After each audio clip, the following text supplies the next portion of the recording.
अब हम लोग आते हैं कि वनस्पति जगत और प्राणी जगत से जब हम लोग आते हैं, इस पर भी जो है हम लोग बात कर लेते हैं कि वनस्पति जगत और प्राणी जगत में जब शब्द को समझ करके हमारे इलेक्ट्रो होम्योपैथिक के जन्मदाता डॉक्टर काउंट सीजर मैटी साहब ने जो सिस्टम बताया है, वो सिस्टम को कैसे बताया है। तो मानव शरीर को भी, किसको? मानव शरीर को भी उन्होंने कहा कि इसमें भी प्राकृत है। जब पूरा प्राकृत है, जब पूरा प्राकृत है, हाँ, प्राकृत में क्या है?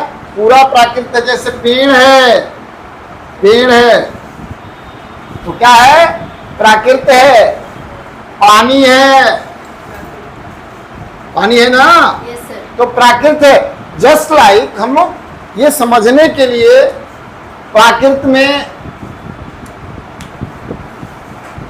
ये सारी व्यवस्थाएं बताई गई है, तो मनुष्य का शरीर भी इसी संसार में रहता है।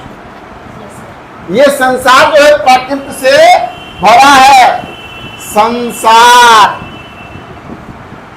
दुनिया क्या है? प्राकृत से भरा। प्राकृत है। और प्राकृत संसाधन में सभी समाहित है, में सभी समाहित है। समाहित है। पशु, पशु हो, पंछी हो, तो हम मनुष्य या हम प्राणी प्राकृत से अलग है। हम पशु और पंछी भी प्राकृत से अलग नहीं है, तो हम प्राणी भी अब अलग नहीं है। तो इस आधार पर प्राकृतिक रूप से इस शरीर को डॉक्टर काउंट सीजर मैटी ने 3 भाग में बांटा। और अंग्रेजी में टेम्परामेंट, अंग्रेजी में टेम्परामेंट, और हिंदी में हम लोग प्राकृत कहते हैं। और टेम्परामेंट में 3 प्राकृत, कौन कौन?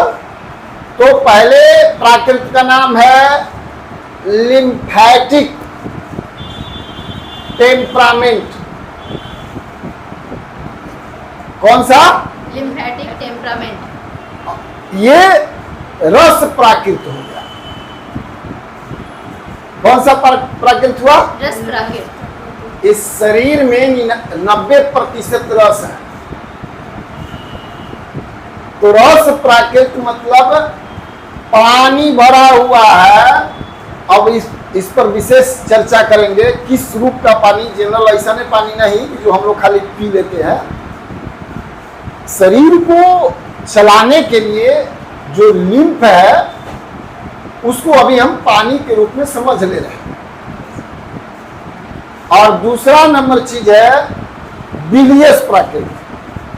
कौन सा प्राकृत? बिलियस प्राकृत। हम लोग बिलियस प्राकृत को समझ लेते हैं। और उसके बाद में तीसरा प्राकृत पर भी बात करेंगे हम लोग, संगीन टेम्परामेंट पर।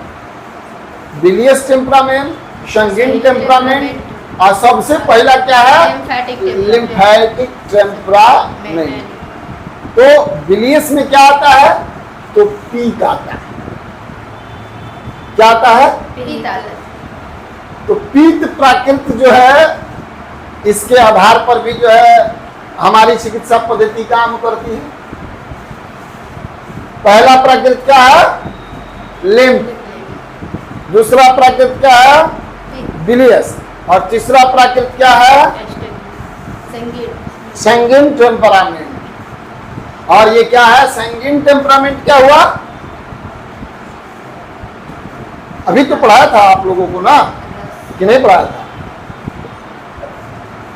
अरे भाई, जब रस हो गया, आपका सिद्धांत के मुताबिक मैं बार बार बताता हूं कि ब्लड एंड स्लिम को प्यूरिफाई जब तक नहीं करिएगा, स्वस्थ नहीं करिएगा, तब तक जो है ये शरीर स्वस्थ नहीं होगा। इलेक्ट्रो होम्योपैथी का सिद्धांत है, मैं बार बार। तो इसको रक्त प्राकृत बोलते हैं। क्या बोलते हैं? रक्त प्राकृत। तो हमने पीत प्राकृत को तो पढ़ लिया, रस प्राकृत को तो पढ़ लिया, और संगीन नहीं पढ़ेंगे। तो अपना भी माइंड को जो क्या करना है, लगाना है कि हमारी पैथी क्या है, ब्लड एंड स्लिम्स पर ही काम करती है, जो शरीर को स्वस्थ बनाता है, रस और रक्त को शुद्ध करते हैं। मैं कल के भी वीडियो में, परसों के भी वीडियो में आप लोगों को यह बताने का प्रयास किया हूं, प्रॉपर वे में इसको समझना है। तो संगीन टेम्परामेंट हो गया। अब हम लोगों का अगला व्यवस्था पर बात करते हैं कि अगर हम लोगों को यह पहचानना है, अगला में क्या पहचानना है कि हम लोगों को यह पहचानना है कि अगर पुरुष को, किसको, अगर पुरुष को हमको पहचानना हुआ कि वो लिम्फ प्राकृत का है, बिलियस का है, संगीन का है, तो हम कैसे पहचानेंगे? तो इसके लिए थोड़ा सा 2 मिनट का वीडियो अभी और मात्र लंबा करेंगे। बाद बाकी जो है अगले वीडियो में, अगले क्लास में हम आप सबको बताएंगे पहचानने का तरीका तो क्या होगा, लेकिन संक्षिप्त में कुछ बातें हम आपको बता देंगे। तो हम लोग इस पर आते हैं। अगर पुरुष में एनीमिया की समस्या आ जाए, एनीमिया क्या है? खून की कमी। और पाचन शक्ति कमजोर हो जाए, माने खाया जो ढंग से पचा नहीं, बार बार जुकाम आ जाए। देखते होगे कि किसी को जल्दी जल्दी सर्दी हो जाता है, गहरी नींद में पेशेंट सोएगा, खूब नींद में सोएगा, त्वचा उसका पीला रहेगा। क्या रहेगा? त्वचा पीला रहेगा। बचपन में सबसे ज्यादा उसको जब हिस्ट्री लीजिएगा तो बताएगा, बचपन में बहुत उसको फोड़ा और फुंसी होते रहेगा, और सियाना हो जाने के बाद भी थोड़ा उसका प्राकृतिक बदल जाएगा, वो लिम्फेटिको प्राकृतिक का ही रहेगा। उसके बाद में आप आ जाइए कि बवासीर का जो रोग है, उसमें सूखा बवासीर भी हो सकता है, खूनी बवासीर भी हो सकता है, और इससे संबंधित वो ज्यादा परेशान है। महिलाओं में मासिक धर्म की जो है समस्या होती है, और ये सबसे बड़ा कारण है लिम्फेटिको। या तो ब्लीडिंग खूब होगा, और नहीं तो ब्लीडिंग होगा ही नहीं। क्यों नहीं होगा? क्योंकि शरीर में खून ही नहीं है। क्यों नहीं होगा?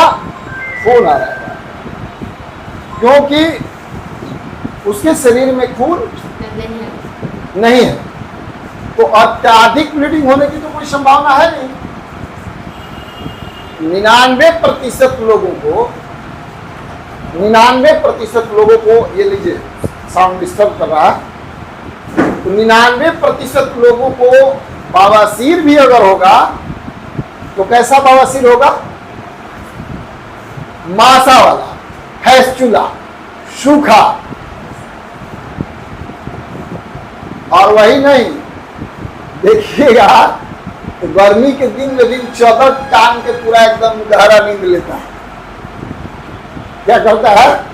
गर्मी लग रहा है, पसीना चल रहा है, फिर भी जाइएगा तो देखिए चादर टांग के सुतल है। तो ये कुछ लक्षण मैंने बताया। 300 प्रकार है। कितना प्रकार है? 300 प्रकार। 300 का अभी वर्णन मैं नहीं करूंगा। 300 प्रकार है। संक्षिप्त में जो मूल बातें हैं, इसके आधार पर आपको समझना आसान होगा कि प्राकृत के जो पेशेंट है, जो रोगी है, उसको आप कैसे पहचान लेंगे। खाली पुरुष से संबंधित नहीं, जैसे मैंने कह दिया पुरुष, तो खाली पुरुष से संबंधित थोड़े है। महिला भी, माने शरीर में खून का कमी तो किसी को हो सकता है ना।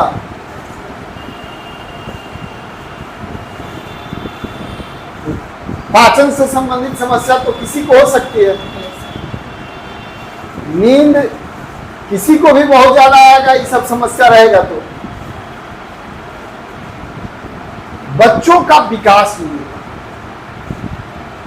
बच्चों का नहीं होता। इस तरीके से बहुत सारी अभी समस्याएं हैं जिसको समझना होगा। और आपने आज सिर्फ एक टेम्परामेंट को पढ़ा, मनुष्य की एक टेम्परामेंट। अच्छा ये बताइए कि अगर पशु है तो पशु को अगर दवाई देना होगा तो क्या प्राकृतिक नहीं देखी जाएगी? उसको भी देखा जाएगा उसके हिसाब से, उसके प्राकृतिक के हिसाब से। दवाई तो इलेक्ट्रोहोम्योपैथिक का जो उसका गुण धर्म है वह काम करेगा ही, लेकिन औषधि की मात्रा निर्धारित की जाती है कि उसको किस मात्रा की दवा, किस डाइल्यूशन की दवा, किस मात्रा में कब कब देनी है। क्योंकि उसका शरीर बड़ा हो सकता है, उसका शरीर छोटा हो सकता है। तो इलेक्ट्रोहोम्योपैथिक की दवा पशुओं में भी इस्तेमाल किया जाता है और उसे स्वास्थ्य प्रदान किया करती है यह दवा। खाली आदमी ही नहीं, क्योंकि ये पूर्ण रूप से हर्बल है।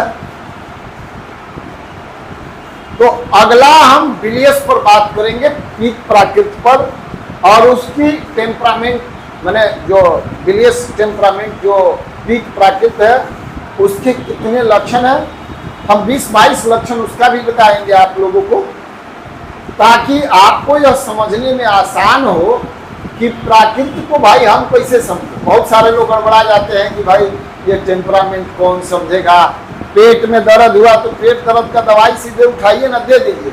अभी इलेक्ट्रो होम्योपैथी के 99% प्रैक्टिशनर कहते हैं फोन करके कि सर पेटेंट दवाई दीजिए ना, और कोनो पेटेंट दवाई बता दीजिए। होम्योपैथिक में भी, अरे भाई आप अपने यहाँ दवा उसको आवश्यकता के अनुसार बना करके दे दीजिए। पेटेंट दवाई में इलेक्ट्रो होम्योपैथिक के दवाई डले है कि होम्योपैथिक के डले है कि आयुर्वेदिक डले है कि ओकरा में एलोपैथी के कूट के डाल दिया है, क्या पता? आपको तो पता नहीं है। तो आप अपने यहाँ बना के दवाई दीजिए ना, फायदा होगा।